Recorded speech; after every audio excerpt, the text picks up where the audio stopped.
संयुक्त राष्ट्र संघ की रिपोर्ट के अनुसार भारत की आबादी 104 करोड़ से ज्यादा पार हो चुकी है। दरअसल अगर हम इस आबादी की बात करें तो इस आबादी के 50 करोड़ लोग जो ऐसे हैं जो सोशल मीडिया के अलग अलग प्लेटफॉर्म पे जुड़ चुके हैं, चाहे वो यूट्यूब हो, चाहे वो फेसबुक हो, एक्स हो या फिर इंस्टाग्राम हो। लोग अपने टैलेंट को रील के माध्यम से, किसी वीडियो के माध्यम से दिखाने की कोशिश जरूर करते हैं। दरअसल घटना यह है कि गुरुग्राम में एक लड़की का मर्डर हो जाता है। उसके पिता ने 5 गोलियां अपनी बेटी को मारी और उसमें से 3 गोलियां उसको लग जाती है और उसकी मौत हो जाती है। बाद में पता चलता है कि वो बहुत बड़ी एक टेनिस खिलाड़ी थी। ना केवल अपने प्रदेश में बल्कि देश में, देश के बाहर उसने बहुत सारे प्रतियोगिता में हिस्सा भी लिया हुआ था और इसी के साथ साथ उसने बहुत सारे गोल्ड मेडल भी जीते हुए थे। जब हमने इस लड़की के बारे में जानने की कोशिश की तो पता चलता है कि उसका सोशल मीडिया पे कोई अकाउंट नहीं है। ये हाल तब है जब 1 साल पहले उस लड़की ने एक वीडियो एल्बम भी शूट किया था, यानी कि उसने एक्टिंग की थी। मीडिया रिपोर्ट ये भी कहती है कि कहीं ना कहीं रील या फिर सोशल मीडिया भी उसकी कत्ल के पीछे की वजह रही है।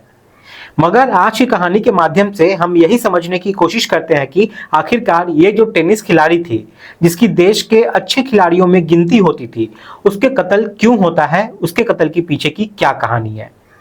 नमस्कार, मैं मुकेश। आज की जो सच्ची घटना मैं आपको सुनाने जा रहा हूं, ये सच्ची घटना है हरियाणा प्रदेश के गुरुग्राम के।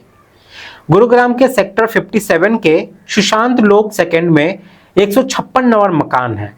उस मकान की पहली मंजिल पर दीपक यादव, उसकी पत्नी मंजू यादव, उसका बेटा धीरज यादव और बेटी राधिका यादव रहते थे।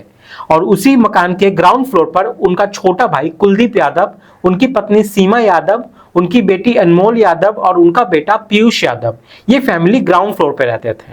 अब 10 जुलाई 2025 की सुबह लगभग 10:30 बजे के आसपास का वक्त हो रहा था।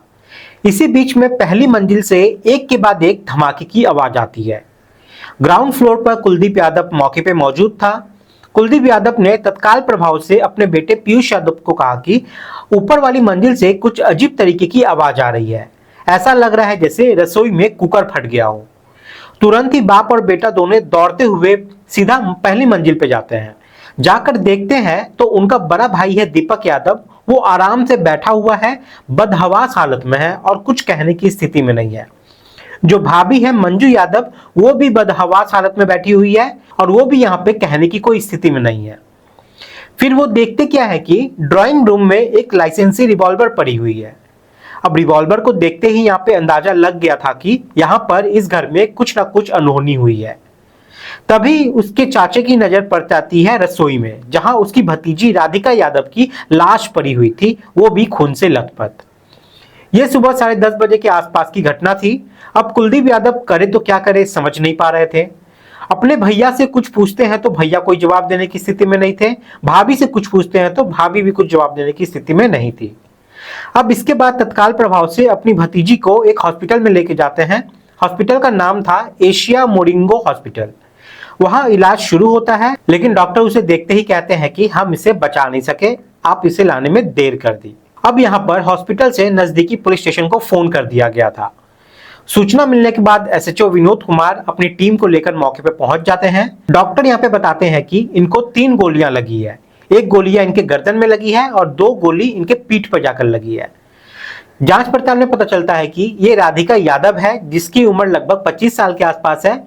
इसने पढ़ाई में ग्रेजुएशन किया हुआ था और ये टेनिस की खिलाड़ी भी है।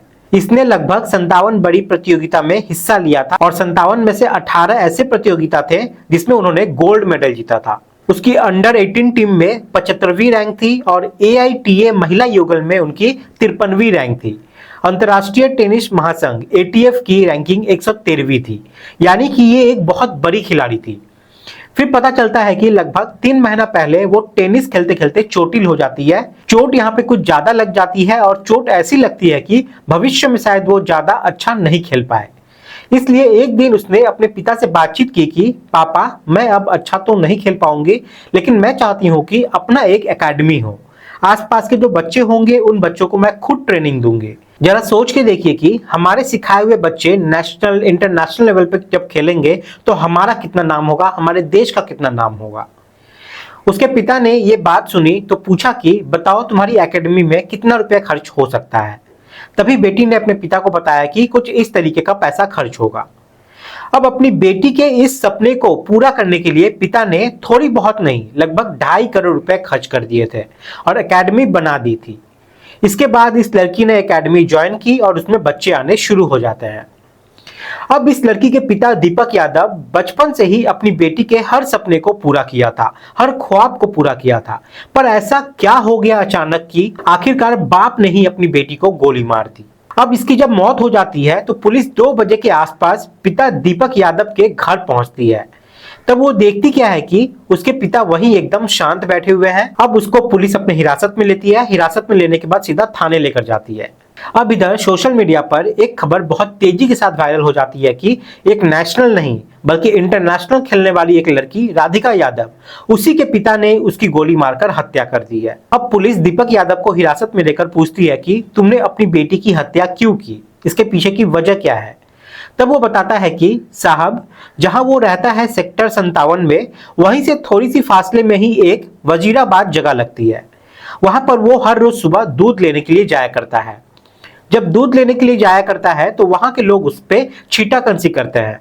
वे कहते हैं कि अब तो तुम्हारी बेटी बहुत मोटा पैसा कमाने लगी है, अब तो कम से कम अपनी बेटी की कमाई खाना तुम छोड़ दो। बस ये बात मुझे बहुत ज्यादा परेशान करती थी। मैं अपनी बेटी से लगातार कह रहा था कि बेटा, अब तुम अपनी एकेडमी को बंद कर दो, मुझे अच्छा नहीं लगता जब लोग इस तरीके के ताने मुझे मारते हैं तो। लेकिन इसे लेकर बेटी और बाप के बीच में तनावपूर्ण स्थिति जो है वो पैदा हो जाती है। उसे रोकने के तमाम प्रयास किए जा रहे थे, लेकिन लड़की ने साफ साफ इनकार कर दिया था। उसने कहा कि मैंने जिसके लिए पूरी जिंदगी मेहनत की है उसे मैं किसी भी हालत में नहीं छोड़ूंगी। कुछ इस तरीके से थाने में पिता बयान दे रहा था। तभी फिर पूछा जाता है कि आखिरकार तुमने उसे मारा क्यों। तब वो फिर बताता है कि साहब, लोग हर रोज मुझे ताने दिया करते थे। मैं बेटी को रोज रोज समझाया करता था कि बेटी ये छोड़ दो, लेकिन बेटी मानने को तैयार नहीं थी। 10 जुलाई 2025 की सुबह थी। कुछ इसी तरीके के झगड़े से ही शुरुआत होती है। मैंने अपनी बेटी को समझाने की कोशिश की, लेकिन वो नहीं मानी।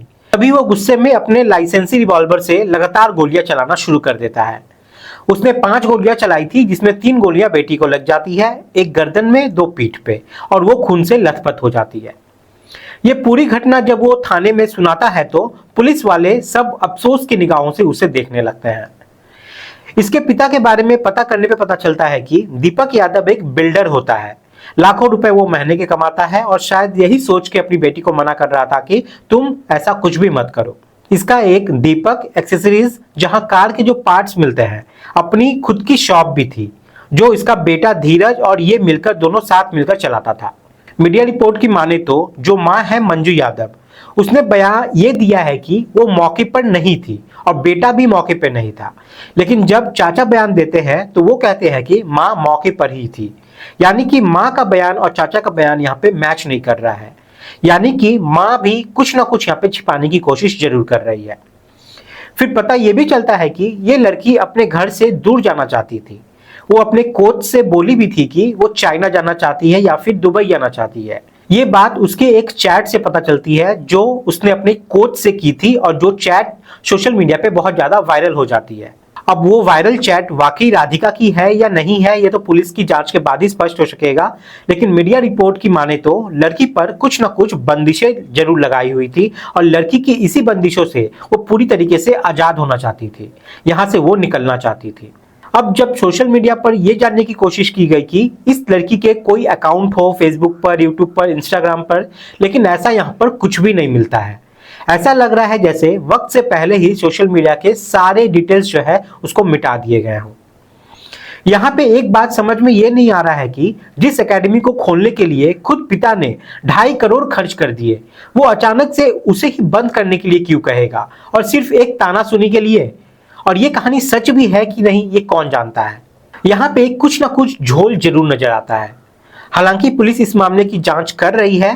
क्या वाकई पिता अपनी बेटी की कमाई की बात को लेकर जो पब्लिक उसे ताने दिया करती थी, उसी तानों से परेशान होकर अपनी बेटी की हत्या की, या फिर कुछ और एंगल है जिसको यहाँ पर छुपाया जा रहा है। पुलिस अपने इस मामले की जांच कर रही है। लेकिन जिस तरीके से पुलिस ने 11 जुलाई 2025 को मीडिया में आकर अपनी बात रखी थी, उससे ऐसा ही लग रहा है कि जो पिता ने बयान दिया है वो सही है, इससे ज्यादा और कुछ भी नहीं है। हालांकि जब मीडिया ने कुछ ज्यादा ही दबाव डालना शुरू किया तब पुलिस कहती है कि हम हर एक एंगल पर जांच करेंगे। अब यहाँ पर यह देखना है कि इस टेनिस खिलाड़ी राधिका यादव को इंसाफ मिल पाएगा या नहीं मिल पाएगा। दोस्तों, इस पूरी घटनाक्रम को सुनाने का उद्देश्य किसी को परेशान करना नहीं है, किसी का दिल दुखाना नहीं है, बल्कि आपको जागरूक करना है, आपको सचेत करना है। आप सब लोग अपना ख्याल रखें, सुरक्षित रहें। जय हिंद, जय भारत।